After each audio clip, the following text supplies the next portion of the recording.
10টা 15টা কাপড় আইন না, 20টা 25টা লুঙ্গি আইন না, মানুষরে দেওয়ার পর কয় যাকাতের শাড়ি কাপড় দেওয়া শেষ।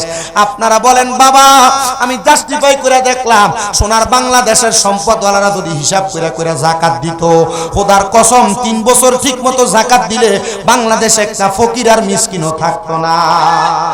রমজান মেহেরবান, রমজান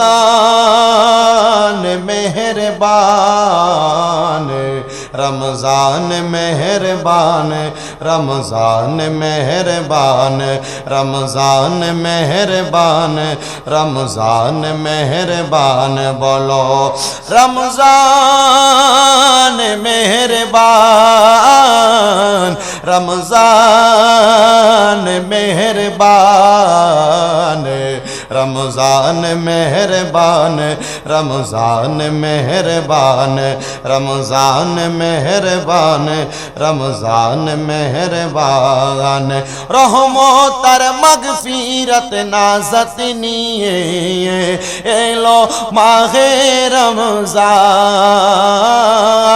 রহমত আর মাগফিরত নাজাত নিয়ে এলো মাহে রমজান, রমজান মেহেরবান, রমজান মেহেরবান, রমজান মেহেরবান, রমজান মেহেরবান, রমজান মেহেরবান, রমজান মেহেরবান, রমজান মেহেরবান, রমজান মেহেরবান, তারাবি সাহারি ইফতারিতে জোড়াই মুমিনেরি প্রাণ, তারাবি সাহারি ইফতারিতে জোড়াই মুমিনেরি প্রাণ, রমজান মেহেরবান, রমজান মেহেরবান, রমজান মেহেরবান, রমজান মেহেরবান। আমার প্রিয় মুসলমানেরা, সাফাবি সাম্রাজ্যের একজন বড় বাদশা, যেই বাদশার অধিক পরিমাণ সম্পদ থাকার কারণে সাফাবি সাম্রাজ্যের বাদশা বলেন, আমার সুন্দরী কন্যাটাকে আমি বিবাহ দেওয়ার জন্য অনেক খোঁজ করলাম, অনেক তালাশ করতে চেষ্টা করলাম, কিন্তু আমি আমার কন্যাটাকে বিবাহ দেওয়ার জন্য হাজার চেষ্টা করার পরে আমি আমার কন্যাটারে বিবাহ দিতে পারি নাই। কিন্তু অবশেষে আমার সাফাবি এলাকার ছোট্ট বাড়ির গুহা অঞ্চলের মধ্যে বসবাস করতেন একজন আল্লাহর খাস বান্দা, যার নাম ছিল হযরতে মীর দরা আদম রহমতুল্লাহ আলাইহি। হযরতে মীর দরা আদম ছিলেন ওই ছোট্ট গুহাওয়ালা ছোট বাড়ির একজন প্রশাসনিক অথবা একবারে নরমাল শ্রেণীর একজন আলেমে দ্বীন। মনে রাখবেন মুসলমান, আমাদের সমাজে পারিবারিকভাবে, আমাদের সমাজে সামাজিকভাবে আগে অনেক বাড়ি বাড়ি, প্রত্যেক বাড়ি বাড়ি লজিং মাস্টার রাখা হইতো। হযরতে মীর দরা আদম রহমতুল্লাহ আলাইহি তিনি ওই পাহাড়ি গুহা অঞ্চলের ঘরের মধ্যে এলাকার আলেম ছোট মানুষ হিসেবে লজিং মাস্টার রেখেছেন।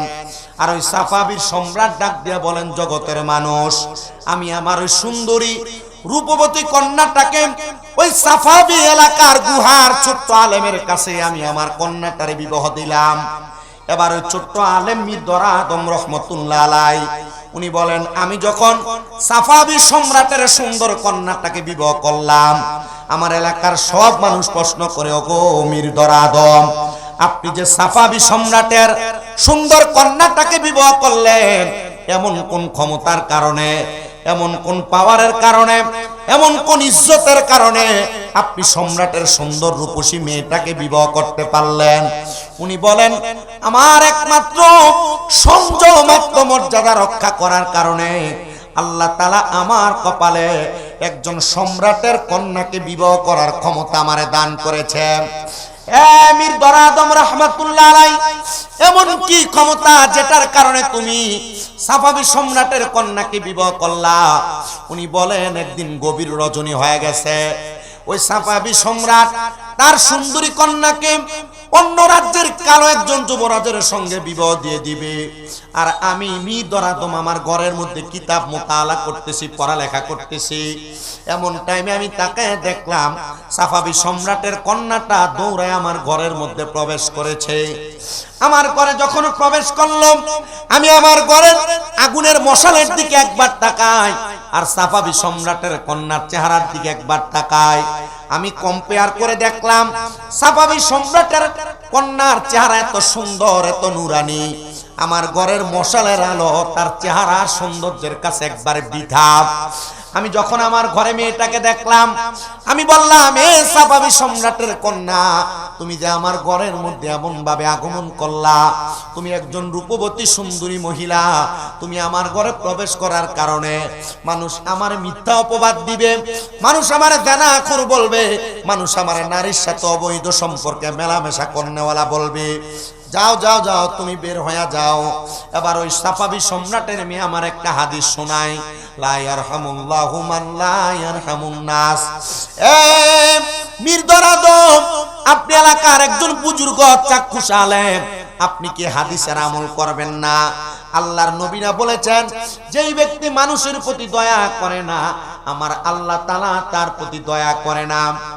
সাফাবি সম্রাটের মেয়ে এই কথা বলার সাথে সাথে মির্জা আদম ডাক দিয়ে বলে, হ্যাঁ মহিলা, তাহলে তুমি আমার ঘরের মধ্যে অবস্থান করো। মেয়েটা ঘরে অবস্থান করে, কিন্তু এত সুন্দরী নারী একটা ঘরের মধ্যে গভীর রজনীতে একটা যুবকের সঙ্গে যদি অবস্থান করে, তার নজর বাজে ভাবে, খারাপ ভাবে মেয়েটার দিকে পড়বে, এটাই স্বাভাবিক কথা। মির্জা আদম বলেন, জগতের মানুষ, আমার চেহারা, আমার নজর যখন ওই মহিলাটার, ওই মেয়েটার দিকে পড়ল, আমি দেখলাম আমার নফস আমাকে ধোঁকা দেওয়ার চেষ্টা করতেছে।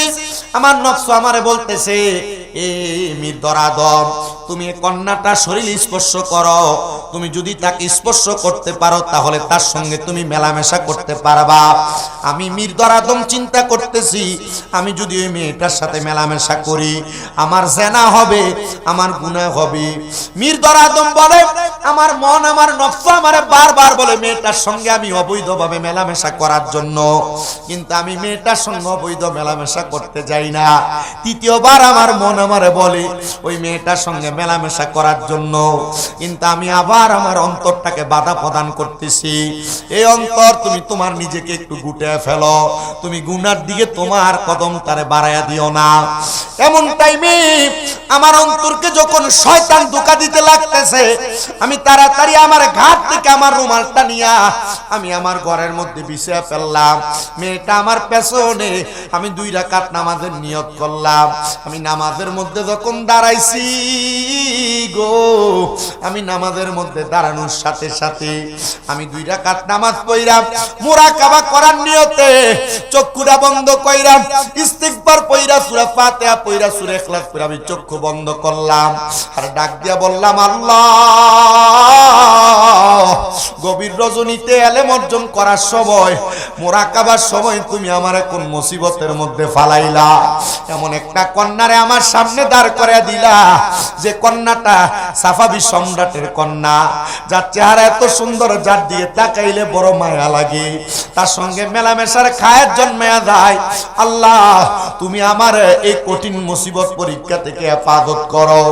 এমন টাইমে হযরতে মির্জা আদমের কানের মধ্যে একটা আওয়াজ আসছে, এ মির্জা আদম, তুমি তাড়াতাড়ি একটা মোমবাতি জ্বালায়া ওই মোমবাতিটা দিয়া তুমি তোমার সাধন ভোজনটা করো। মির্জা আদম বলেন, আমাদের মুসল্লার ভিতরে আমার মুরাকাবা ভাঙ্গা আমি একটা মোমবাতি জ্বালায়া আমি ওইটার সামনে সর্বপ্রথম আমার বৃদ্ধাঙ্গুলিটারে মোমবাতির উপর জ্বালাইলাম। আমার আগুনটা যত জ্বলে আমার চোখের পানি তত বায়া বায়া পড়ে, যত আগুনের মধ্যে আমার আঙ্গুল জ্বলা যায় তত আমার চোখের পানি বায়া বায়া পড়ে। আমার বৃদ্ধাঙ্গুল পুড়ে গেছে, আমি আমার ডান আঙ্গুলি, আমার সাদা আঙ্গুলিটা ওই মোমবাতির উপরে জ্বালাইতে লাগলাম, আগুনে আমার আঙ্গুল পুড়ে যায়। আমার দ্বিতীয় আঙ্গুলটা আমি দিলাম, আমার তৃতীয় আঙ্গুল দিতে দিতে আমার 5টা আঙ্গুলি আমি জ্বালায়া পুরো একবারে ছাই করে দিছি। আমি যখন ছাই করে দিই আমার তো ব্যথা হয় রে। এবার আমি আমার ব্যথার কষ্ট সহ্য করতে যখন পারি না, আমি শুধু আমার অন্তরকে বুঝাই, অন্তর, এই 5টা আঙ্গুল তুমি মাত্র মোমবাতির আগুনের মধ্যে জ্বালাইছো, কিন্তু যদি তুমি এই কন্যাটার সঙ্গে অবৈধভাবে মেলামেশা করতা, আল্লাহর জাহান্নামের আগুনে তোমার সারা জীবন জ্বলা লাগতো। এ মির্দারাদম, সারা জীবন আগুনে জ্বললে ভালো হইতো নাকি 5টা আঙ্গুল আগুনে জ্বালাইছো এটা তোমার জন্য ভালো হইছে? মির্দারাদম সেজদার ভিতরে যাইয়া কান্দে আর ডাক দিয়া কয়, আল্লাহ তুমি আমার ইজ্জতের মালিক, আমার ইজ্জত রক্ষা করেছো আল্লাহ। আমি ওই কন্যার সাথে মেলামেশা করি নাই আল্লাহ গো, আমি যেহেতু মেলামেশা করি নাই, আমার ইজ্জত আমি হেফাজত করেছি, তুমি আমি মির্দারাদমরে বাঁচাইবা। সকাল হয়ে গেছে, পুরো এলাকার সব জায়গার মধ্যে তালাশ করতেছে, সাফাবি সম্রাট তার কন্যাকে খুঁজে পায় না। সর্বশেষ মির্দারাদমের ঘরের মধ্যে যখন খুঁজে পাইলেন, ঘরের মধ্য থেকে কন্যাটাকে নিয়ে যাওয়ার পর হযরত মির্দারাদম রে বাদশার সেনাপতিরা ধইরা তার ঘরের মধ্যে প্রবেশ করাইছে। ডাক দিয়া কই, রে মির্দারাদম, আমার কন্যারে তোমার ঘরে তুমি আটকে রাখলা, তোমাকে এটার জন্য ফাঁসি দেওয়া হবে।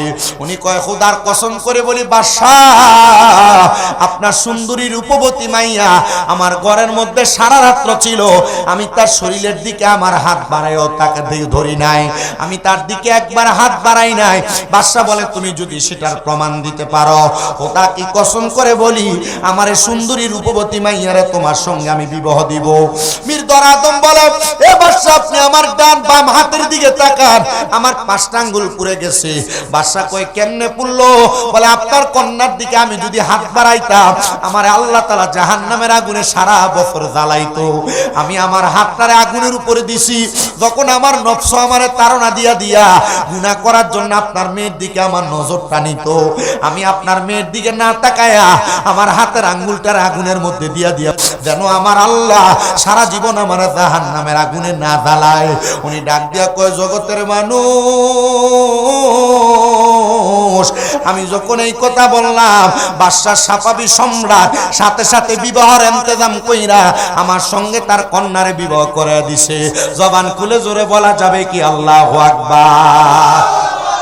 মির্দারাদম ডাক দিয়ে কয়, জগতের মানুষ শোনো, আমি শুধু আমার নফসকে সংযম করার কারণে, আমার নফসকে বুঝে রাখার কারণে বাদশার কন্যাকে আমি বিবাহ করলাম, জাহান্নামের আগুন থেকেও বেঁচে গেলাম। এবার আপনারা বলেন, ও খুশবাস কাদিরিয়া গাউসিয়া দরগা শরীফের আমার বাবারা, আমরা যদি এই রমজান মাসে আজকে জান্নাতের বাগানে বইসা আমাদের নিজের নফস, আমাদের রূহকে আমরা যদি সংযম করতে পারি, আমার আল্লাহ তাআলা আমাদেরকে জাহান্নামের আগুন থেকে বাঁচানোর ক্ষমতা আল্লাহর আছে না নাই? এই বিশ্বাস কার কার আছে? ডান 2 হাত তুলে আমার আল্লাহকে দেখায়। আল্লাহ কবুল করেন, জোরে বলেন আমিন। জাহান্নামের আগুন মাবুদ সইতে পারবো না, জাহান্নামের আযাব মাবুদ সইতে পারবো না, দুনিয়াতে নাও কান্দাইয়া আখেরে কান্দাইও না। বলেন, জাহান্নামের আযাব মাবুদ সইতে পারবো না, দুনিয়াতে নাও কান্দাইয়া আখেরে কান্দাইও না। জাহান্নামের আযাব যদি দেখি তো এই জগৎ জুড়ি, বলে জাহান্নামের আযাব দেখি তো এই জগৎ জুড়ি, পালাইত সকল মানুষ, পালাইত সকল মানুষ, বাড়ি ঘরে রইত না, দুনিয়াতে নাও কান্দাইয়া আখেরে কান্দাইও না। বলেন, জাহান্নামের আযাব মাবুদ সইতে পারবো? বলেন, জাহান্নামের আযাব মাবুদ সইতে পারবো? দুনিয়াতে নাও কান্দাইয়া আখেরে কান্দাইও না, দুনিয়াতে নাও কান্দাইয়া আখেরে হাসরের কঠিন দিনে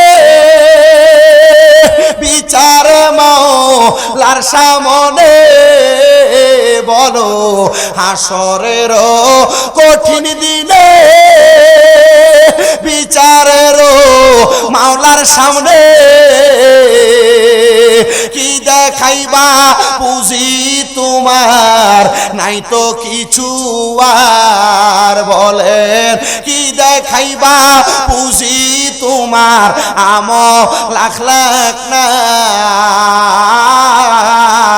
দুনিয়াতে নাও কান্দাইয়া আখেরে কান্দায়ও না, বলেন জাহান্নামের আযাব সইতে পারবো না,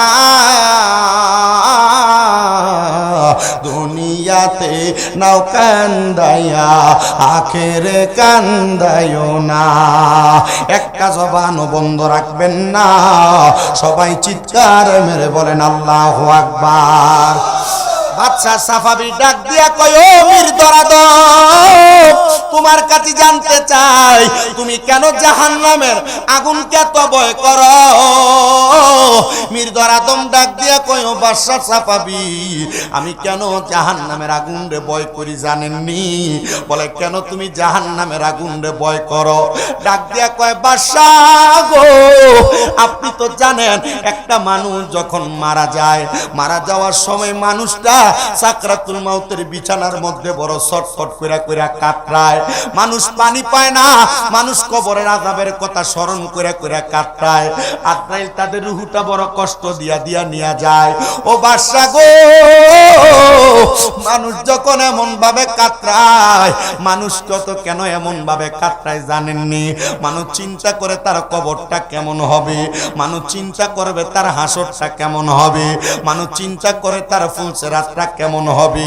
বাদশা সাফাবি ডাক দিয়া কয়, মির্দরাদম, তুমি তাহলে কবরের ব্যাপারে কি চিন্তা করলা? মির্দরাদম ডাক দিয়া কয়, আমি চিন্তা করেছি কবরে যখন আমি যাব, আমি আমার আল্লাহর কাঠগড়ার মধ্যে যখন প্রশ্নের শিকার হয়ে যাব, আমার যখন প্রশ্ন করবে মান রাব্বুকা ওয়া মান দীনুকা ওয়া মান নাবিয়ুকা, আমি কোনো জবাব দিতে পারবো কিনা এটা নিয়ে আমি সব সময় আফসোস করি। আমি আবার চিন্তা করি কবর থেকে আমার যখন হাসরের ময়দানে নিব। বাদশা সাফাবি, ওই হাসরের ময়দানটা বড় ভয়ঙ্কর জায়গা। হাসরের ময়দানে নামাজিরাও যাবে, হাসরের ময়দানে রোজাদাররাও যাবে, হাসরের ময়দানে বেরোজদার যাবে, হাসরের ময়দানে রোজাদার যাবে, নামাজি বেনামাজি সবাই হাসরের ময়দানে যাবে। আপনি কি জানেন হাসরের ময়দানটা কেমন কঠিন হবে? বাদশা সাফাবি ডাক দিয়া কয়, মির্দরাদম, কেমন হবে তুমি একবার আমারে বলো না। উনি বলেন, হাসরের ময়দানে মা সন্তান ছেলে মেয়ে সবাই উলঙ্গ অবস্থায়, কোনো জামা থাকবে না, কোনো কাপড় থাকবে না, সবাই হাসরের ময়দানে একবার উলঙ্গ অবস্থায় যাবে। হাসরের ময়দানটার নিচটা হবে একবারে তামার, আগুন ধাউ ধাউ করে একবার উত্তপ্ত গরম হবে। হাসরের ময়দানের মানুষের প্রত্যেকের মাথার এক বিঘাত উপরে সূর্য একটা না দুইটা না 12টা সূর্যের তাপ দিয়ে একটা মানুষকে শাস্তি দেওয়া হবে। শুধু তাই না, মানুষ যখন পানির জন্য হাহাকার করতে থাকবে, হাসরের ময়দানে ওই মানুষগুলার হাঁটু পর্যন্ত ঘাম থাকবে, অনেক মানুষের বুক পর্যন্ত থাকবে, অনেক মানুষ সাগরের মধ্যে সাঁতার কাটবে। এ বাদশা সম্রাট সাফাবি, আমি শুধু হাসরের ময়দানের এমন অবস্থার কথা চিন্তা করে করে কান্না করি। জানেননি এমন কষ্ট আমি কেমনে সহ্য করব আমি বলতে পারি না। দুনিয়ার মানুষ শোনো গো, ওই মির্দরাদম ডাক দিয়া কয়, জানেননি আমি যখন এই হাসরের ময়দানের কথা চিন্তা করি, আমি চিন্তা করি মানুষ যখন উলঙ্গ অবস্থায় যাবে, মা সন্তানকে চিনবে না, বাবা সন্তানকে চিনবে না, সন্তান মা বাপকে চিনবে না। হাসরের ময়দানে মানুষগুলা বড় হাহাকার করতে থাকবে। আল্লাহ, হাসরের ময়দানের পরে মানুষগুলারে কোন জায়গায় নিব? আমার আল্লাহ তাআলা হাসরের ময়দান থেকে মানুষগুলাকে ফুলসেরাতের পুল পার হওয়ার জন্য লাগিয়ে দিবে। ফুলসেরাতের পুলটা তো কঠিন হবে গো, একটা চুলের চাইতে চিকন তরবারির চাইতে দাঁড়ানো হবে। মানুষগুলা তার পাটা যখন ফুলসেরাতে রাখবে, গুনাহগার হওয়ার কারণে, বেআমল বেনসিব হওয়ার কারণে, বেরোজগার হওয়ার কারণে, ওই বান্দাটা ফুলসেরাতের উপরে পাটা রাখার সাথে সাথে বান্দাটা ফুলসেরাত পুলসেরাতের মধ্যে পুলসেরাত থেকে কাইতে হাবিয়া নামক জাহান্নামে পড়ে থাকবি। হযরত মির্জার আদম ডাক দিয়ে কই দুনিয়ার মানুষ শুধু এমন কঠিন অবস্থায় পড়বে না রে, মানুষগুলা ওই কঠিন অবস্থার মধ্যে পড়ার সাথে সাথে জাহান্নামের মধ্যে যখন পড়বে, আর একটা মানুষকে আমার আল্লাহ তাআলা কমপক্ষে 3000 বছর জাহান্নামের আগুনে জ্বালাইবো। ও আল্লাহ, ওই জাহান্নামের আগুনে বান্দা কেমন করে থাকবে? বলে থাকবে না রে। ওই বান্দার জাহান্নামের আগুনকে আমার আল্লাহ তাআলা 3টা ভাগে ভাগ করে দিব। প্রথমে জাহান্নামের আগুন দুনিয়ার লাল আগুনের মতো ধাউ ধাউ ধাউ ধাউ করে যখন জ্বলবো, বান্দার গায়ের চামড়াগুলা ছিলে ছিলে মাটির মধ্যে পড়ে যাবে, বান্দার শরীর পুড়ে যাবে রে। বান্দার এমন কঠিন অবস্থা হবে, বান্দা হাউমাউ করে কান্না করবে, কেউ তার বাঁচাইতে আসবে না। ওই বান্দার দেহ যখন পুড়ে যাবে 1000 বছর, ওই বান্দা কি এমন পুরা অবস্থায় থাকবে? কয় না। বলে কেন না? বলে বান্দার দেহটা একবার পুড়া যাওয়ার পরে আমার আল্লাহ তাআলা ফায়াকুন বলে বান্দার দেহটারে আবার জ্বালাইবো, আবার জ্বালায়া ওই বান্দাটার দেহটারে আবার পুড়াইবো, আবার বানাইবো, আবার পুড়াইবো। ও আল্লাহ গো, এত কষ্ট কেন দেওয়া হইব? একবার জ্বালাইলে তো বান্দার কষ্ট শেষ হয়ে যায়। কয় না, বান্দা একবার গুনাহ করো নাই। বান্দা রমজান মাস তোমার আইসা ছায়া দিছে, রমজান মাসে মসজিদে হাইয়াল আস-সালাহ বলে তোমার ডাকছে, তুমি বান্দা মসজিদে যাও নাই। রমজানে রোজা গুলা রাখো নাই, দোকানে পর্দার তলে দাঁড়ায় দাঁড়ায় খাইছ। এ বান্দা, ঘরে আড়ালে দরজা লাগা লাগা খাইছ।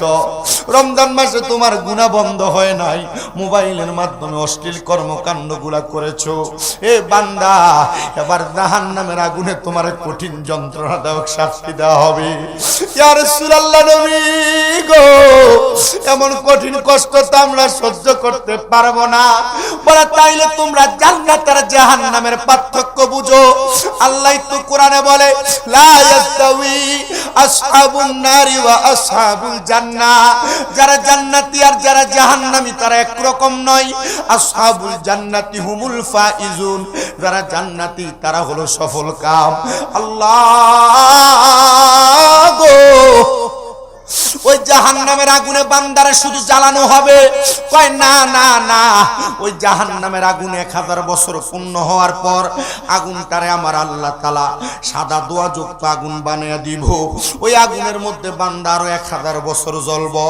বান্দার আগুনের রং যখন 2000 বছর শেষ হয়ে যাবে, বান্দার আরো 1000 বছর কালো ধোঁয়াযুক্ত আগুন বানায়া বান্দার আগুনের মধ্যে বান্দারে ধাউ ধাউ করে জ্বালানো হবে। নবীজি গো, আপনার কাছে জানতে চাই, এই কঠিন কষ্টকে আপনার উম্মত সহ্য করতে পারবে? আমার নবী কই, উম্মত, যদি তুমি তোমার নিজের নফসকে হেফাজত করো, আমি তরিকতের যত নফস, তরিকতের যত ইবাদতের কথা পড়লাম, আমি পড়তে পড়তে দেখলাম তারা তরিকত গ্রহণ করে, এরা যদি তাদের নফসটারে হেফাজত করতে পারে তাহলে তারা দুনিয়া আখিরাতে কামিয়াব হয়ে যায়। ও তরিকতের পাগলেরা, খুশবাস দরবারের ভক্তরা, আমি সবার কাছে আবদার জানাই, আগে নিজের নফসটারে হেফাজত করো, দেখবা তোমার দিন দুনিয়া সব হাসিল হয়ে যাবে, দেখবা তোমার দিন দুনিয়া সব কামিয়াব হয়ে যাবে। কারণ নফস হেফাজত করতে পারলে গুনাহ করতে মন চাইবে না। ওরে তরিকতের আমল করে কত বাই গেল উপরে গো, আমায় রাইখো শুনো জরে মুর্শিদ আমারা মল নাই, বলো আমায় রাইখো শুনো জরে মুর্শিদ আমারা মল নাই। খুশবাসী চান হয় না যে বদনাম, মুর্শিদ চান হয় না যে বদনাম, বলো আল্লাহ রাসূল পাইতে আমি বায়াত হইলাম, বলেন আল্লাহ রাসূল পাই বায়াত হইলাম মুর্শিদ চার হয় না যে বদনাম শামসুল চার হয় না যে বদনাম আরে তুমি যেদিন যাবে চলে আমাকে রাইখো সাথেতে গো মুর্শিদ তুমি যেদিন যাবে চলে আমাকে রাইখো সঙ্গে তে গো আমায় রাইখো শুনো জোরে বাজানা মারা মল নাই বলে না আমায় রাইখো শুনো জোরে বাজানা মারা মল নাই আরে ফিনচান হয় না যে বদনাম মুর্শিদ চান হয় না যে বদনাম বলেন আল্লাহ রাসূল পাইতে আমি বায়াত হইলাম বলেন আল্লাহ রাসূল পাইতে আমি বায়াত হইলাম মুর্শিদ চান হয় না যে বদনাম মুর্শিদ চান আমার মুসলমানেরা শুনো অন্তরের কান লাগে শুনো আরেকটা কারগুজারি শোনায় আমাদের দেশে দেখবেন রমজান মাস আসলে বহু টাকাওয়ালারা পয়সাওয়ালারা রমজান মাসে তারা উমরা করতে মক্কায় চলে যায় রমজান মাসে তারা মদিনা জিয়ারত করার জন্য চলে যায় কিন্তু তার এলাকার গরিব দুঃখীরা না খায়া খায়া থাকে আপনারা বলেন এমন অবস্থা বাংলাদেশে আছে না নাই এ বাবা শুনো রমজান মাসে এলাকার গরিব দুঃখীর দিকে নজর না দিয়া তুমি মক্কা মদিনা যায় হজ করবা খোদার কসম তোমার এলাকার মানুষ যদি না খায়া থাকে তাহলে তোমারে মক্কা মদিনা যায় হজ করার কোনো দাম হবে না ওরে হজ করিতে মক্কায় যায়া খরচ করলি যেই টাকা ওই টাকা গরিবকে দিলে গরিবই থাকি তো কেডা হজ করিতে মক্কায় যায়া খরচ করলি যেই টাকা ওই টাকা গরিবকে দিলে গরিবই থাকি তো কেডা কেউ যায় টাকার ঘুমানে কেউ যায় দেশে ভ্রমণে কেউ যায় টাকার গরমে কেউ যায় দেশে ভ্রমণে হাইরে ধনীরা যায় ধনের টানে আনিতে সোনা দানা শুধু খাইলে নামাজ হবে না ও মন জানো না গোশ খাইলে নামাজ হবে না জোরে কোন ঠিক কিনা সুদের টাকা ঘুষের টাকা খায় মক্কা মদিনা যায় হজ করবে আবার মক্কা মদিনা টাকা পয়সার মালিক হয়ে যায় হজ করবে এলাকার গরিব দুঃখীরা না খায়া খায়া মরবে খোদা কি কসম করে বলি রে বাবা এদের মক্কা মদিনা যায় হজ করা আর বাড়ির কাছে টাকা পয়সাগুলা পুকুরে ঢাইলে দেওয়া একই রকম কথা কন্যা ঠিক কিনা এ বাবা শুনো ইমাম খামিনি রাহমাতুল্লাহ আলাইহি উনি ছোট্ট একটা ঘটনা উল্লেখ করেছে ইমাম খামিনি বলে আমার একটা ছাত্র ছিল যার নাম খুজাইমা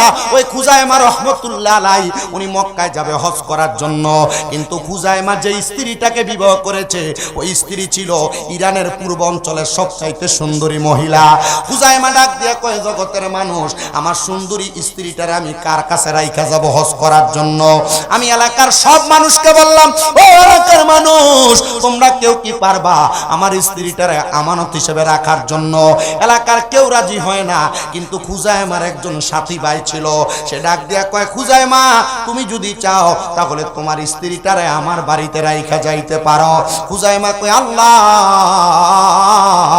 ও আল্লাহ আমি আমার স্ত্রীকে রাইখা যাওয়ার মতো একটা মানুষ পাইলাম ওনার কাছে ওনার স্ত্রীটা রাইখা খুজাইমা চলে গেলেন হজ করার জন্য হজ করে 6 মাস পরে খুজাইমা তার বাড়িতে ফিরে আসছে বাড়িতে আইসা ওনার দোস্তের বাড়িতে যা ডাক দিয়া কয় এ দোস্তর পরিবার তোমরা কই আমার সুন্দরী রূপবতী স্ত্রীকে আমাকে ফেরত দাও বাড়ির 4-5 জন মহিলা এসে ডাক দিয়া কয় ও খুজাইমা তোমার স্ত্রীকে তো আমরা অনুমতি ছাড়া দিতে পারবো না বলে আমার স্ত্রী আমি নিয়ে যাব কার অনুমতি লাগবে বলে তোমার দোস্ত যিনি বাড়ির মালিক তার অনুমতি লাগবে বলে আমার দোস্ত কোথায় বলে তোমার দোস্ত তো এখান থেকে চলে গেছেন সামদেশে বলে আমি সামদেশে রওনা করলাম খুজাইমা বলে সামদেশে যাইয়া আমার দোস্তের কাছ থেকে লিখিত একটা অনুমতি নিয়া আমি বাড়ির মহিলাদের কাছে প্রদান করলাম। এ মহিলারা নাও নাও নাও খুঁজায় আমার দোস্ত একটা চিঠি দিয়া দিছে, এই চিঠিটা দেখে তুমি আমার স্ত্রীকে আমাকে দিয়া দাও। এবার দোস্তর কাছ থেকে স্ত্রীটা যখন নিয়ে আসলেন, ডাক দিয়া কয় আমার দোস্ত 6 মাসের জন্য কোথায় গেল? আমি এনে গেলাম হজ করার জন্য। দোস্ত ডাক দিয়া কয় বন্ধুরে, আমি অন্য কোনো কোথাও যাই নাই, আমি তোমার স্ত্রীকে যখন আমার ঘরে প্রবেশ করাইছি তখন আমি আমার ঘরের মধ্যে প্রবেশ করা আমার জন্য হারাম হয়ে গেছে। কারণ তোমার স্ত্রী দুনিয়ার সবচাইতে সুন্দর, ওই স্ত্রী যদি আমার ঘরের মধ্যে থাকে আর আমার ঘরের মহিলারা যদি ঘুমায়া যায়, আমার মনে যদি শয়তান কুমন্ত্রণা দেয় এই সুন্দরী মহিলাটার সঙ্গে মেলামেশা করার জন্য, এজন্য আমি আমার ঘরটা ছাইরা 6 মাসের জন্য চইলা গেছি। নাও তোমার স্ত্রী তোমার আমানত তোমারে বুঝাইয়া দিলাম, আমার ঘরের মহিলারা তোমার স্ত্রীকে সুন্দর করে আদর যত্ন করেছে। ও বন্ধু, তুমি তোমার স্ত্রীকে বুঝা পাইছো? বলে হ্যাঁ পাইছি। এবারে ডাক দিয়া কয়, এ দুনিয়ার মানুষ, আমি আমার দুনিয়ার টাকা পয়সা ধন সম্পদ বাড়ি গাড়ি সব রাইখা গেলাম। আমার বাড়ি গাড়িগুলা দুনিয়ার মানুষ আত্মসাৎ করার চেষ্টা করেছে, কিন্তু আমার স্ত্রীকে যে বন্ধুর কাছে রেখে গেলাম, আমার বন্ধু আমার স্ত্রীকে আত্মসাৎ করবে দূরের কথা, তার চেহারার দিকেও ফিরে তাকায় নাই। আমি বললাম, এ দোস্ত গো, আমার স্ত্রীকে আমাকে ফেরত দেওয়ার কারণে আমি আমার পুরা রাজপ্রাসাদ সম্পদ আমি তোমারে দিয়া দিলাম। বলে কেন কেন এত সম্পদ আমারে দিলা? বলে একমাত্র আমার স্ত্রীকে 6 মাস তুমি হেফাজতে রাখার কারণে। দোস্ত ডাক দিয়ে কয়, এ খুজাইমা, আমি এত সম্পদ নিতে পারবো না। বলে কেন রে, কেন নিতে পারবা না? বলে আমার যত সম্পদ হবে এই সম্পদের হিসাব তো আমি খোদার কাছে দেওয়া লাগবো।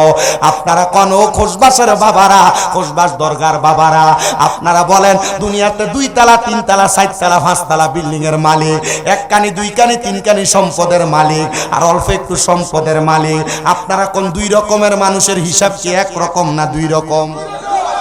আজকে কইছে কোন না এক রকম না 2 রকম? 2 তলা বিল্ডিং এর মালিকের হিসাব আর বাড়ির টিনের ঘরের মালিকের হিসাব কি এক রকম না 2 রকম? 5 তলার মালিকের হিসাব আর বেড়ার ঘরের মালিকের হিসাব কি এক রকম না 2 রকম? বলে হুজুর কেমনে 2 রকম একটু বোঝা দেন। খুজাইমা ডাক দিয়া কয়, দোস্তরে, দুনিয়ার কোন সাধারণ মানুষকে যদি আমি বলতাম তাহলে সাধারণ মানুষ আমার সম্পদ নিয়ে যাইতো, আমার বাড়ি নিয়ে যাইতো, কিন্তু তুমি কেন আমার সম্পদ আর বাড়ি নিয়ে যাও নাই? ডাক দিয়া কয়, আমি আমার মাওলার কাছে হিসাব দিতে পারবো না, এজন্য না আমি তোমার বাড়ি গাড়ি সম্পদ কোনো কিছু নিয়ে যাই না। ও দোস্ত, তুমি আমার একবার বলো, কেন তুমি আমার হিসাব দেওয়ার কারণে তুমি আমার বাড়ি গাড়ি সম্পদ নিয়ে যাও নাই? তিনি ডাক দিয়া কয়, একটা মাত্র কারণে আমি তোমার সম্পদ বাড়ি গাড়ি নিয়ে যাই নাই, আমার মাওলার কাছে আমি হিসাব দিতে পারবো না। এবার আপনারা বলেন, আমরা যে যত সম্পদের মালিক আছি, আমার মাওলার কাছে হিসাব দেওয়ার দরকার আছে না নাই? এখন হিসাব দিবেন কেমনে? হিসাব আসেনি আপনার কাছে? কথা কয় না আসেনি বাবা? আরে পরের জায়গা পরের জমি, পরের জায়গা পরের জমি, ঘর বানায়া আমি রই, আমি তো সেই ঘরের মালিক নই। বলো আমি তো সেই কি নয়? বলো পরের জায়গা পরের জমি, পরের জায়গা পরের জমি, ঘর বানায়া আমি রই, আমি তো সেই ঘরের মালিক নই রে, আমি তো সেই ঘরখানা যার জমিদারি, আমি পাই না তাগার হুকুম জারি, সেই ঘরখানা যার জমিদারি, আমি পাই না তাগার হুকুম জারি, আমি পাই না জমিদারের দেখা, পাই না জমিদারের দেখা, মনের দুঃখ কারে কই, আমি তো সেই ঘরের মালিক নই। বলেন পরের জায়গা পরের জমি, ঘর বানায়া আমি রই, আমি তো সেই ঘরের মালিক নই রে, আমি তো সেই। আরে জমিদারের ইচ্ছা মতো দেয় না জমি চাষ, তাই তো ফসলে ফলে না রে দুঃখ 12 মাস। হাই রে জমিদারের ইচ্ছা মতো দেয় না জমি চাষ, তাই তো ফসলে ফলে না রে দুঃখ 12 মাস। আমি খাজনা পাতি সবই দিলাম, তবু জমিন আমার হয় যে নিলাম, আমি খাজনা পাতি সবই তবু জমিন আমার হয় যে নীলাম আমি চলি যে তার মন জুগাইয়া চলি যে তার মন জুগাইয়া ডাকিলামি লেনা সই আমি তো সেই ঘরের মালিক নই বলো আমি মানে মনে হয় যে রোজা শুধু আমি আছি আপনারা কেউ আপনারাই আছেন আমি মনে রোজা নেই একটু জোরে কর না আমি তো সেই বলেন পরের জায়গা জমি পরের জায়গা পরের জমি ঘর বানায় আমি রই আমি বিশ্বাস করেন আমি ওই হুজুরের সামনে যখন বসা উজু করে ঘরে ঢুকান আমি মনে করছি আরে মনে মাইকটা ধরলে 10 মিনিট পরে পানি 30টা ধরবো মানে আমার গলা দিয়ে দিই মাহফিলের সিজনে যে আওয়াজ হন এই আওয়াজ যাইতেছে জোরে কইতেন না মার হাওয়া কইতেন না একটু জবানটা খুলে একটু কম লাগবো তো কারণ রোজা যেমন আপনারা রোজা তেমন আমি তো রোজা রেখে যদি আমি গাইতাম পারি আপনারও তোমার খুব মধুর করে গাওয়ানোর দরকার আছে একটু জোরে পরের জায়গা পরের জমি পরের জায়গা জমি ঘর বানায় আমি রই আমি তো সেই নই রে আমি তো সেই জমিদারের ইচ্ছা মতো দেয় না জমি চাষে তাই তো ফসল ফলে না রে দুঃখ বারম আমি খাজনা পাতি সবই দিলাম তবু জমিন আমার হয় যে নিলাম আমি খাজনা পাতি সবই তবু জমিন আমার হয় যে নিলাম আমি চলি যে তার মন জুগাইয়া চলি যে তার মন জুগাইয়া তাকিলামি লেনা সই আমি তো সেই ঘরের মালিক নই রে আমি বলেন পরের জায়গা পরের জমি পরের জায়গা জমি গর্বা জোরে রই আমি তো সেই তাহলে বলেন ধন সম্পত্তি আমি যে জায়গায় থাকি এই জায়গা আমার বাবা পাইছে দাদার কাছে দাদা পাইছে বড় বাবার কাছে বড় বাবা পাইছে ফৈদ দাদার কাছে ফৈদ দাদা পাইছে সই দাদার কাছে এমন ভাবে আর পরে আর জানি না এমন ভাবে ধারাবাহিক ওয়ারিশের সম্পদ পাইছে কথা কন্যা ঠিক কিনা আর কেউ যদি কামাই রুজি করে নিজেরা সম্পদ বাড়াই এটা তার বিষয় খুঁজায় মা ডাক দিয়া কই বন্ধু আমার বাড়িটা যদি দুনিয়ার কোনো পাবলিকরে দিতাম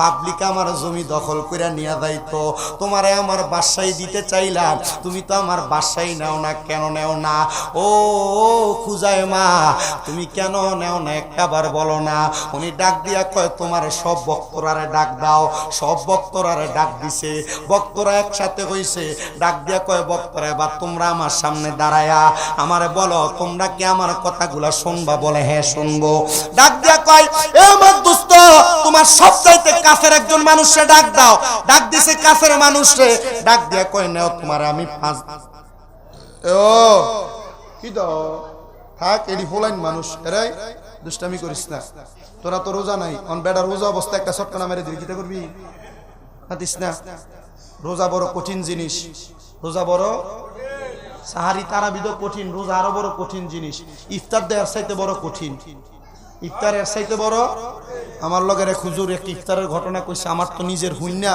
আমি কাহারে দুনিয়ার মানুষ যে এত রকমের রং ধরতে পারে আমি শুনা বড় অবাক হইছি আমি কইলাম ভাই ঘটনাটা কি আমারে কয় আমি আসরের নামাজ পড়া এক ইফতার মাহফিলে যাইতে দেখি একবারে দাড়িটি ফাইকে গেছে গা একটা মুরব্বী মানুষ সাদা পাঞ্জাবি পরা মাথা টুপিও এবার ক্ষেতের ঠিক দুইটা ক্ষেত ফারিয়া লাইলদার মাঝখানে দাঁড়ায় দাঁড়ায় বিড়িটার এমনি মুখ করে দইরা টাইনা টাইনা খাইতেছে দাড়ি কি আছে না নাই এমন বহুত মুরব্বী দেখবেন রমজান মাসে একবারে দাড়িটি ফাইকে গেছে এটা রোজা রাখে না কারণ রোজার মাস আইলে এর গ্যাস্ট্রিক বেড়ে যায় কথা কয় না তো ঠিক কিনা রোজার মাস আইলে ডায়াবেটিস বেড়ে যায় আরে সিঙ্গেলে কাকা আপনি রোজা রাখেন না কিলে আমার ঘরে ডায়াবেটিস রে গ্যাস্ট্রিক আলসার কথা কয় না আছে না নাই হুজুরে আমার কয় যে বেটা দেখলাম বেটা এই বিড়ি খাইতে খাইয়া বেটা আস্তে করে আবার আমি ইফতার মাহফিলে গেলাম এখন ইফতার মাহফিলে যে ঢুইকা আমি বইয়া দেখি একবারে সামনে আমার সামনাটা দিয়ে বেটাটাই বইয়া রয়েছে আমি এবার ইফতার করার পরে যখন আমু এবার লাগে দাঁড়াই রয়েছি তারপরে আমি হাতে করে লইয়া যখন নিরালা ইসলামের জি গেলাম কাকা বয়সটা তো মাশাআল্লাহ কম হইছে না দাড়িও ফাইতে গেছে গা সাদা সুন্দর পাঞ্জাবি টুপি লাগাইছেন রোজাটা তো রাখছেন না কিন্তু ইফতারও তো সামনে আইছেন এটা কি ঠিক হইলো হুজুর এটা কি তা কইলেন আপনি ইয়া আল্লাহ যদি আমার জিগায় যে রোজাটা না রাখতে পারছিস না, ইফতারটা করতেছিস না, দূরে লাগে আগে সামনের কাতারে গেছি ইফতারটা করবার লাগিয়া। আমি কইছি আরে এমন জাতের কত দুষ্ট বেড়াইত সমাজে আছে, বয়স বহুত একবার হয়ে গেছে গা, এটা রমজান মাস আইছে, আগে ডাইনে চা বামে চা সাইয়া আগে দেখিয়া পর্দাটা এমনি তোলা দিয়ে দোয়ানটার ভিতর ঢুকে রাখোস বাস বাজারে, কথা কয় না আসিনি। এমন বহুত বেড়াইতেছে বাড়ি ঘরে। আমার মা বোনের কাছে এখন যদি আমি খুশবাসের প্রত্যেকটা ঘরে ঘরে বেরিয়েদের কাছে যাই, বেরিয়ে তুই কব হুজুর বিশ্বাস করেন এবারে এমনি দেখতে দেওয়া যায় ভালো মানুষ, এবারে আমি এবারে লেগে দুপুর বেলা লেগে ভাত না রানলে হ্যাঁ আমার মা বাপ তুলে গালি দেয়, রমজান মাসও চায় না বউদের গালাগালি করে ভাত খাওয়ানোর লেগে। এমন বেড়াই তার বেরিয়ে তো সমাজে আসেনি। সি কোন সি একটু শরম নাই, লজ্জা নাই? কেমনে রমজান মাসে বউডার কাছে তোরা ভাত খুঁজস? আরে বেটা কুত্তো তো প্রস্রাব করার সময় দেখবেন একটা বালা ওয়ালটো হয়, বালা একটা গাছটু হয়, বালা একটা দেয়ালটু হয়, দেখবেন আলগি দিয়ে সেই জায়গার ভিতরে প্রস্রাব করে। আর এই বেড়াই যদি এটি রোজা রাখে না, এটি আগে ডাইনে চা বামে চা হোটেলে এটা জারে হোক যে দপ্তর করে, কথা কয় না আছে না নাই? আল্লাহ এমন নালতের জীবন থেকে আমাদেরকে আপনি হেফাজত করেন, কোন আমিন। বাদশাহ হযরতে খুজাইমা বলেন, মনে আসেনি ওয়াজ দেখেন আব্বাজি, আমি ওয়াজ যদি গোলাইলাম আমার নিজের কষ্ট হইব, ওয়াজ একটু মনোযোগ দিয়ে শুনলেন। বাদশাহ খুজাইমা বলেন, তুমি তোমার একজন কাছের বন্ধুকে ডাক দাও। ডাক দিছেন কাছের বন্ধুকে, বলে তুমি আবার তোমার একজন সেনাপতিরে ডাক দাও। ডাক দিছেন সেনাপতিরে, সেনাপতি এবং কাছের বন্ধুরে ডাক দিয়া ওই দোস্তটা হাতের মধ্যে একটা 500 দিরহামের নোট নিলেন, আর হাতের মধ্যে একটা 5 দিরহামের আদলি নিলেন। নিয়ে সেনাপতিরে ডাক দিয়া কয়, সেনাপতি এই নাও তোমার আমি 500 দিরহাম দিলাম। আর দোস্তরে ডাক দিয়া কয়, দোস্ত নাও তোমারে 5 দিরহাম দিলাম। একজনরে দিছে কত? জোরে কয় না। একজনরে দিছে কত? আরেকজনরে দিছে কত? একজনরে 5 দিরহাম, আরেকজনরে 500 দিরহাম। ডাক দিয়া কয়, যাও তোমরা আগামী কালকে আসরের নামাজের পরে তোমরা তোমাদের 5 দিরহাম আর 500 দিরহামের হিসাব আমার কাছে দিবা। এবার তারা যখন চলে যায়, যখন চলে গেলেন, একজন যখন আগমন করলেন, আগমন করার সাথে সাথে পরের দিন আসরের সময় পুরা ইরানের পূর্বাঞ্চলে ডাক দিয়া কয়, ও সেনাপতি তুমি তোমার 500 দিরহামের হিসাব এ তাওয়ার উপরে দাঁড়ায়া দাও। সেনাপতি ওই তাওয়ার উপরে দাঁড়ায়া হিসাব দিবে দূরের কথা, হিসাব দেওয়ার আগে কান্না শুরু করে দিছে। ডাক দিয়ে কয়, বাদশা খুজাইমা আমি কেমনে 500 দিরহামের হিসাব দিব?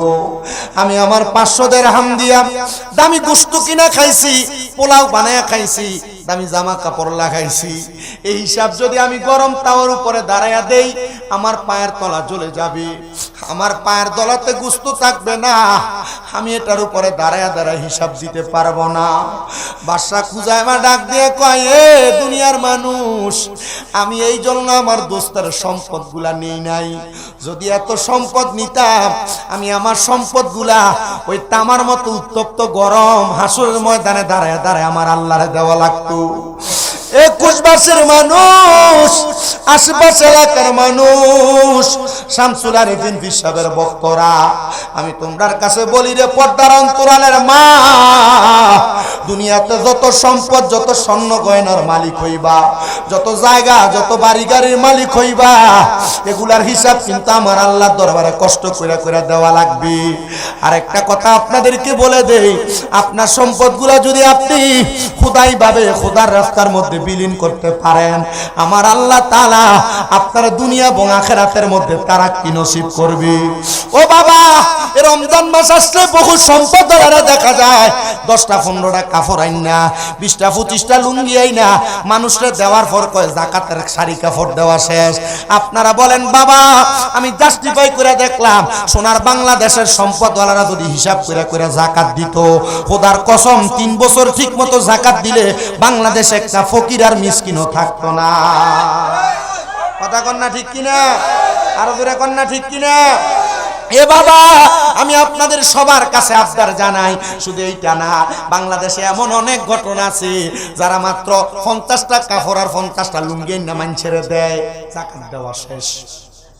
কথা কয় আছে না এমন? যাকাত দেওয়া শেষ। আচ্ছা শাড়ি আর কাপড় দিয়া যাকাত যে দেয়, আমি হিসাব মিলিয়ে দেখলাম যে বহুত মানুষ কাপড় কিনে নিয়ে একবার ফিরে দোয়া দিলে কাপড়ের মেয়াদ শেষ। যে লুঙ্গি দেয়, এ লুঙ্গি একবার দোয়া দিলে লুঙ্গির মেয়াদ শেষ। কথা কয় না ঠিক কি না? এ বাবা যাকাত এমনে দেয় না, মনে রাখতে হবে সম্পদওয়ালারা টাকাওয়ালারা প্রতি সম্পদকে হিসাব মিলায়া মাত্র 7.5 ভরি স্বর্ণ 52 তোলা রূপার মাপে যত টাকা হবে প্রত্যেক 1 লাখ টাকায় 2,500 টাকা করে যাকাত দেওয়া লাগবে।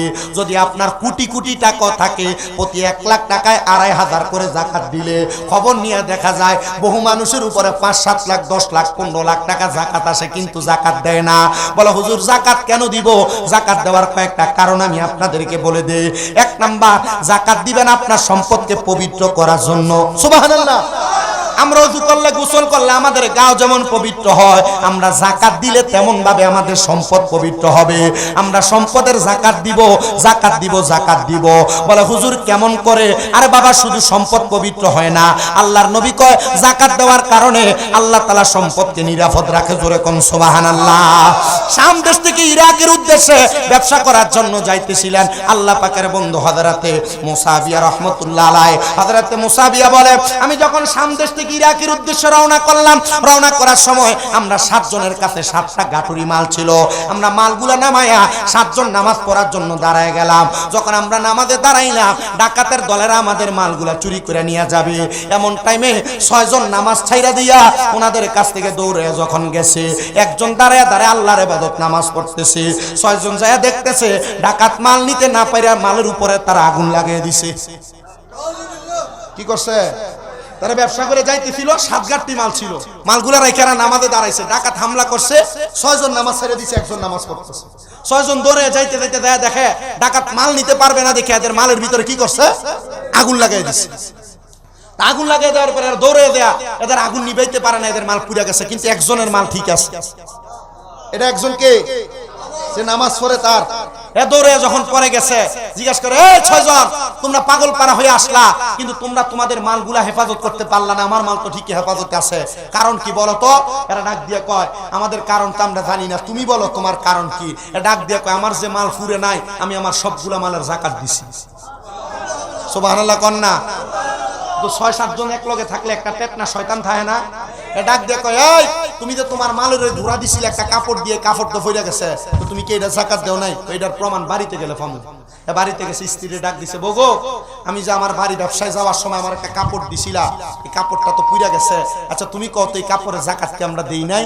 ডাক দিয়ে কয় না গো স্বামী, এই কাপড়টা অন্য জনের কাছে ধার দেওয়া ছিল, আপনি ব্যবসায় যাওয়ার আগে উনি এই কাপড়টা দিছে, আমি এটা আপনার দিছি, তার মানে আমরা এটা যাকাত দিতে পারি নাই। তার মানে বোঝা যায় আপনি যদি কারোর কাছে কোনো টাকা ফাওনাও থাকেন, ওই ফাওনা টাকা পাওয়ার সম্ভাবনা থাকলে ওই টাকারও যাকাত দেওয়া, আস্তে দি কোন যাকাত দেওয়া। এ বাবা এই যাকাত যদি আপনি না দেন, সম্পদকে যদি আপনি পবিত্র না করেন, আপনার মা কবরে বাবা কবরে এই যাকাতের টাকা আদায় করা না করার কারণে আপনার মা বাবা কবরের আযাবের শিকার হয়ে যাবে। এ বন্ধু, আল্লাহ নবীর একজন সাহাবীর কথা আপনাদেরকে বলে আমি আমার ওয়াজ শেষ করব, আসরের ওয়াক্ত হয়ে গেছে।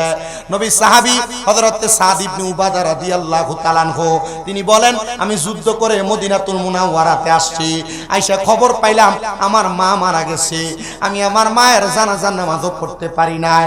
আমি আমার নবীজির কাছে যায় ডাক দিয়ে কইলাম, নবী গো আপনার কাছে আমি জানতে চাই, আমার মা তো মারা গেছে, আমি আমার মার জানাজার নামাজও পড়তে পারি নাই। নবীজি আমার মা আমার অনেক সম্পদ দিয়া গেছে, অনেক জায়গা জমি দিয়া গেছে, নবী গো আমি কি আমার মায়ের জানাজা যেহেতু পড়তে পারি নাই, আমার মায়ের জন্য কোনো কিছু করতে পারবো কিনা? আমার নবী ডাক দিয়া কয়, সাদ ইবনে উবাদা তুমি তোমার মায়ের জন্য আল্লাহর রাস্তায় সদকা করো। সাদ ইবনে উবাদা ডাক দিয়া কয়, ইয়া রাসূলুল্লাহ আপনি সাক্ষী থাকেন গো নবী, আমার একটা খেজুরের বাগান আছে, ওই খেজুরের বাগানটা আমি আমার মায়ের জন্য আল্লাহর রাস্তায় সদকা করে দিলাম। জোরে কোন সুবহানাল্লাহ। আমার নবী ডাক দিয়ে কই, ও সাদ ইবনে উবাদা তুমিও সাক্ষী থাকো, তুমিও সাক্ষী থাকো, তুমিও সাক্ষী থাকো, ওই খেজুরের বাগান থেকে কোনো মানুষ যদি খেজুর আহার করে আমার আল্লাহ তাআলা তোমার মার জান্নাতের নিয়ামত দান করব। পরের দিন সকালবেলা সাদ ইবনে উবাদা কান্না করতে করতে আমার নবীর দরবারে আইসা ডাক দিয়া কই, নবী গো ইয়া রাসূলুল্লাহ ইয়া হাবিবাল্লাহ, নবী গো আপনার কাছে আমার একটা আবদার, আমি স্বপ্ন দেখছি আমার মা জান্নাতের বাগানের মধ্যে বৈশা বৈশা দামি দামি খানা খাইতেছে। নবী আমার ডাক দিয়া কয়, সাদ ইবনে উবাদা, গতকালকে মাগরিবের সময় তোমার খেজুরের বাগান থাইকা ছোট ছোট দুইটা ক্ষুধার্ত পাখি পাকা খেজুর আহার করেছে, এই জন্য আমার আল্লাহ তাআলা তোমার মারে মাফ করে দিছে।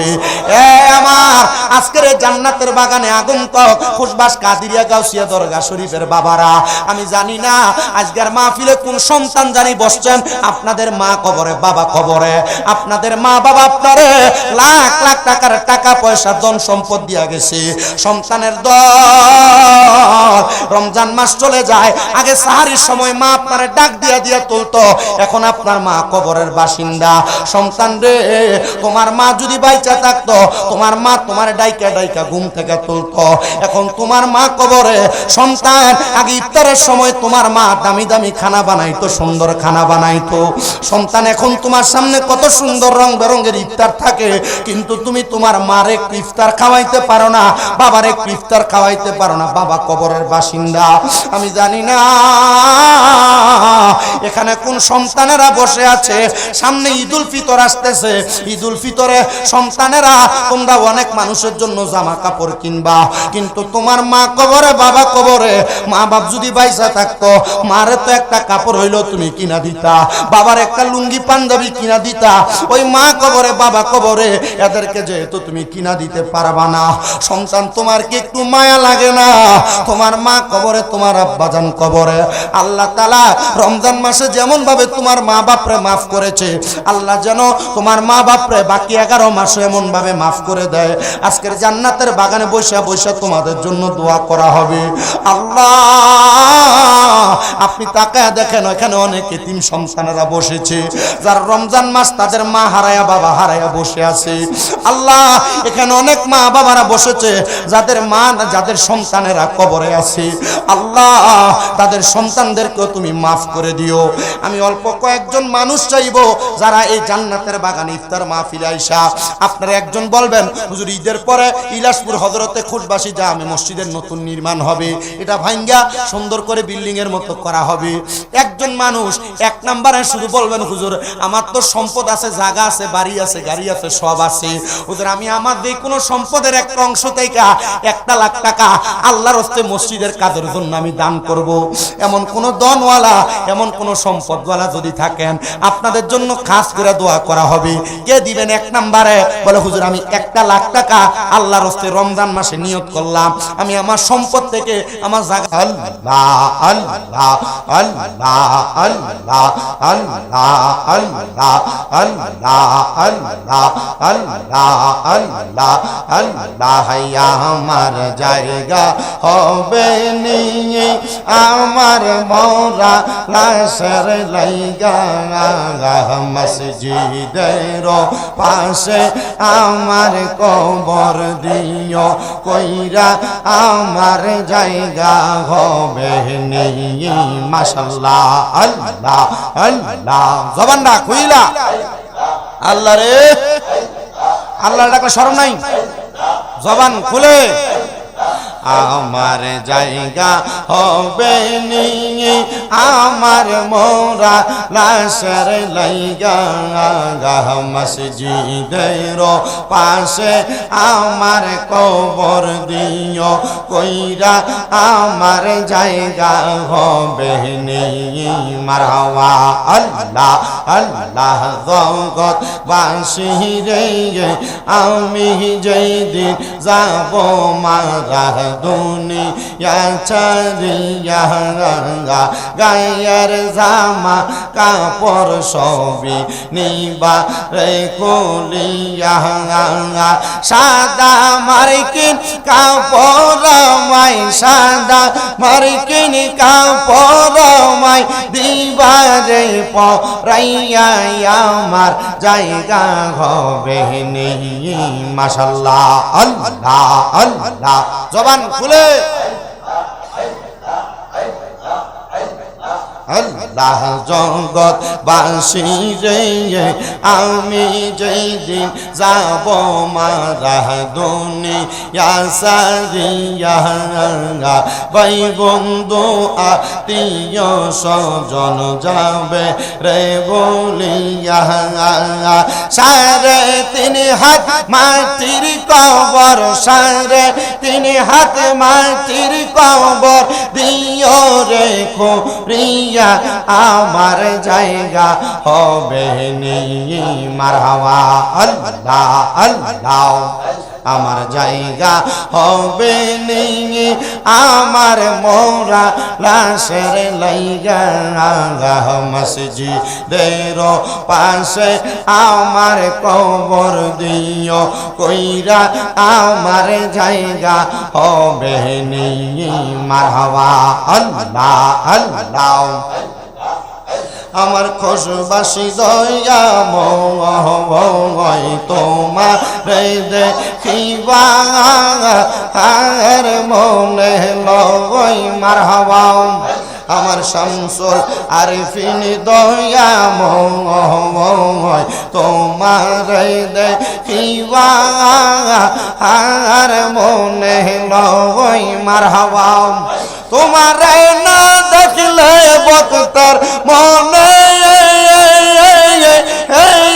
লাগে বই বাজানো আমার মুর্শিদ দয়া ময় তোমার দেখিবা আর মনে লয় মারহাবা আল্লাহ আল্লাহ আরে তাও ডালে বৈশা দয়া বান্ধব ও প্রেমের বাসা মারহাবা আরে শিশু কালে প্রেম শিখাইয়া যৌবন কালে দাগা বাজানো আমার খোশবাসী দয়া ময় আমার রেজবি দয়া ময় আমার ভান্ডারি দয়া ময় আমার লতিফি দয়া ময় তোমার দেখিবা